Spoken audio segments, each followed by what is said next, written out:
নমস্কার বন্ধুরা, এটা হচ্ছে বকপুর অঞ্চলের নপাড়ার মোড়। আর এই সাপটি হচ্ছে আপনার কমন ক্যারেট, যাকে বলা হয় শাঁকামুটির কাদর। খুবই একটি বিষধর সাপ।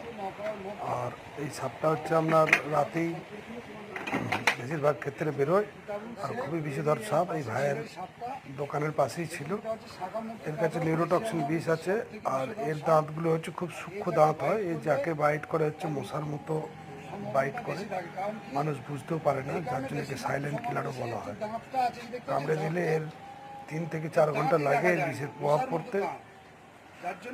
বেশিরভাগ ক্ষেত্রে দেখবেন তলপেটে হালকা ব্যথা হয়, মাথাটা একটু ধরে এবং চোখগুলো একটু ঘুমের মতো ভাব হয়। এইসব সিমটম পেলে বুঝতে পারবেন যে এই সাপটা হয়তো বাইট করেছে।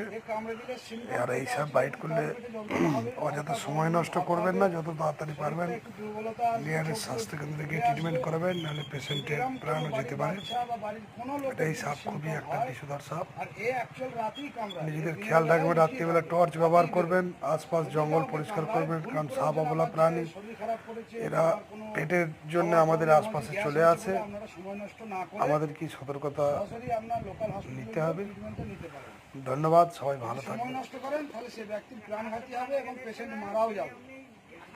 আর এতটাই প্রেসারযুক্ত একটা সাপ, এ যখন